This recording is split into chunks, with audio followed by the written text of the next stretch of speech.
One nation one election पर आगे बढ़ी मोदी सरकार। पूर्व राष्ट्रपति रामनाथ कोविंद की अध्यक्षता में बनाई गई कमेटी। मोदी सरकार ने पूर्व राष्ट्रपति रामनाथ कोविंद की अध्यक्षता में वन नेशन वन इलेक्शन पर कोई कमेटी बनाई है। कमेटी में कौन कौन सदस्य होगा, इसका नोटिफिकेशन थोड़ी देर में जारी होगा। यह कदम सरकार द्वारा 18 से 22 सितंबर के बीच संसद का विशेष सत्र बुलाए जाने के एक दिन बाद आया है, जिसका एजेंडा गुप्त रखा गया है। अपने संविधान निर्माताओं ने वन नेशन वन इलेक्शन का प्रावधान पहले से ही कानून में और संविधान में रखा था और इसीलिए 1952 में, 1957 में, 1962 में, 1967 में वन नेशन वन इलेक्शन की तर्ज पर विधानसभा और लोकसभा चुनाव एक साथ हुए। 67 के बाद ये आउट ऑफ सिंक होते चले गए और फिर पूरे साल इलेक्शन चलता रहा। अब वही स्थिति बनी हुई है। इलेक्शन कमीशन ने इसमें सुधार लाने के लिए 82-83 में सुझाव दिया था भारत सरकार को कि अगर ये अमेंडमेंट आप कर दें तो हम वन नेशन वन इलेक्शन फिर से लागू कर सकते हैं, लेकिन वो सुझाव पर कार्रवाई नहीं हुई। इसके बाद 2015 में सरकार ने इलेक्शन कमीशन से पूछा कि क्या वन नेशन वन इलेक्शन फिर से करना संभव है, तो इलेक्शन कमीशन ने भारत सरकार को बताया कि बिल्कुल संभव है और हम करा सकते हैं अगर संविधान में संशोधन हो जाए, लोक प्रतिनिधित्व अधिनियम 1951 में संशोधन हो जाए और हमें ईवीएम वीवीपैट जो पर्याप्त नहीं है उनकी मैन्युफैक्चर और खरीदने के लिए पैसा हो जाए और पर्याप्त संख्या में पैरामिलिट्री फोर्स मिल जाए, तो ये पॉसिबल होगा और इलेक्शन कमीशन इसको कराने में सक्षम होगा। तो लेकिन अभी की स्थिति में आपको क्या लगता है कि सर आसानी से हो जाएगा? क्योंकि 15 की आप बात बता रहे तब इलेक्शन कमीशन ने खुद सजेस्ट किया था। अभी की स्थिति में क्या कुछ डिफिकल्टी आ सकती है या फिर आसानी से? अब अभी की स्थिति की डिफिकल्टी तो एक ही है कि अमेंडमेंट कॉन्स्टिट्यूशन में और लॉ में वो अमेंडमेंट कराना सरकार की जिम्मेदारी है पार्लियामेंट से, तो उसके लिए सहमति बनानी चाहिए, सारी पॉलिटिकल पार्टीज को ऑन बोर्ड लेना चाहिए और इन अमेंडमेंट्स की तरफ आगे बढ़ना चाहिए। जब तक ये अमेंडमेंट नहीं होते तब तक इलेक्शन कमीशन बाध्य है कि जिससे विधानसभा की टेन्योर खत्म हो रही है उसका चुनाव करा दे वो। तो इसलिए पहला तो है अमेंडमेंट अगर हो जाएंगे तो फिर इलेक्शन कमीशन से मिलकर ये तय कर लें कि कितनी ईवीएम वीवीपैट उनके पास हैं, कितनी की जरूरत है। लगभग 35 लाख की जरूरत होगी, तो वो गैप अगर है तो उसके लिए पैसा दे दें और उसको मैन्युफैक्चरिंग के लिए टाइम दे दें, तो मिल जाएंगे। बाकी पैरामिलिट्री फोर्सेस वगैरह की व्यवस्था कर लें तो इलेक्शन पॉसिबल होगा, लेकिन ये टाइम लगेगा। मतलब ऐसे है, ये चीजें ऐसे नहीं हो सकती कि 2-4 महीने में हो जाएं।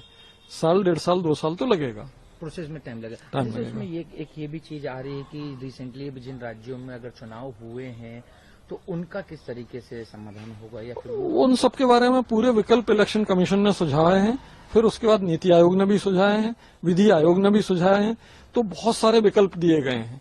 जो भी पॉलिटिकल पार्टीज की सर्वसम्मति से तय हो वो आप विकल्प चुन लीजिए और करा लीजिए। वैसे तो इससे सर अगर वन नेशन वन इलेक्शन होता है तो इससे क्या कुछ फायदा होगा देश का और जनता का? इस पर कोई एम्पिरिकल स्टडी नहीं हुई है जिसके आधार पर पूरी तरह से आश्वस्त होकर कहा जा सके कि फायदा होगा, लेकिन सब्जेक्टिव इंप्रेशन ये आता है कि लगातार इलेक्शन चलते रहने से नेता भी इलेक्शन में भिड़ जाते हैं, जनता के मुद्दों से उनका ध्यान भटक जाता है, प्रशासन भी 4-5 महीने के लिए ढीला पड़ जाता है। तो हो सकता है कि वन नेशन वन इलेक्शन होने से पूरे 5 साल राजनेता और प्रशासन दोनों फोकस तरीके से जनता के मुद्दों पर काम करें और जनता का ज्यादा से ज्यादा भला कर पाएं। केंद्रीय मंत्री कौशल किशोर के घर में युवक की हत्या, मौके से पिस्टल बरामद। केंद्रीय राज्य मंत्री कौशल किशोर के लखनऊ स्थित आवास में एक युवक की गोली मारकर हत्या कर दी गई है। मृतक युवक का नाम विनय श्रीवास्तव बताया जा रहा है, जो कि कौशल किशोर के बेटे विकास किशोर का दोस्त बताया जा रहा है। सांसद के घर में हुई वारदात के बाद पुलिस महकमे में हड़कंप मच गया है। घटनास्थल पर उनके घर से एक पिस्टल भी बरामद हुई है। पुलिस इस मामले की जाँच में जुट गई है।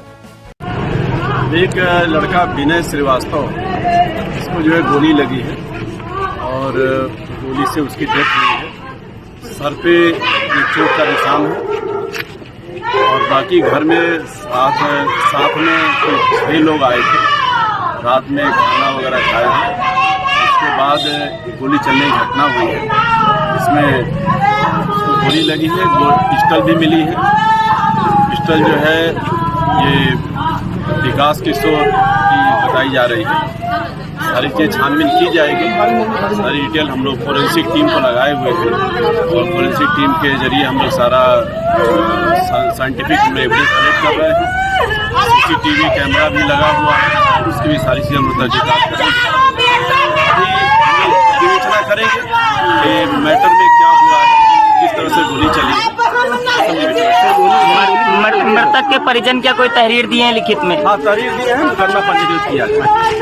फुल ड्रेस रिहर्सल से पहले तैयार हो गई दिल्ली। स्पेशल सीपी ने सुरक्षा इंतजामों पर दी बड़ी जानकारी। दिल्ली में 9 और 10 सितंबर को G20 शिखर सम्मेलन का आयोजन किया जाएगा। इसमें भारत समेत दुनिया के 20 बड़े देश हिस्सा लेंगे, जिसके लिए सुरक्षा के व्यापक इंतजाम किए गए हैं। दिल्ली पुलिस की प्रोटेक्टिव सिक्योरिटी डिवीजन की स्पेशल सीपी मधुप तिवारी ने बताया है कि G20 समिट को लेकर दिल्ली पुलिस ने व्यापक सुरक्षा व्यवस्था के इंतजाम किए हैं। That G20 summit is scheduled to be held in New Delhi on 9th and 10th of September. This is the biggest event in independent Indian history. The Delhi police has planned a very, very huge security arrangements for this event. The security arrangements cover various dimensions, whether it be security of airports, security of venue of different events, the places of stay, carcade management. There are a number of security measures which have been put in place. However, while planning these security arrangements, care is being taken that the normal law and order duties and functions of police are not affected and minimum inconvenience is caused to the citizens of Delhi. The Delhi police is assisted in these security arrangements by various agencies, by different CAPFs, because the existing manpower of Delhi police would not have been sufficient to cater to this huge event. For these events, for different events and for different functionalities that the Delhi police personnel have to perform, micro level and functionally required training has been imparted to them. The assistance of specialized agencies like CAPFs and NSG etc. have been taken to cater to specialized needs, especially related to anti-terror measures. Bureau report team तफ्तीश news.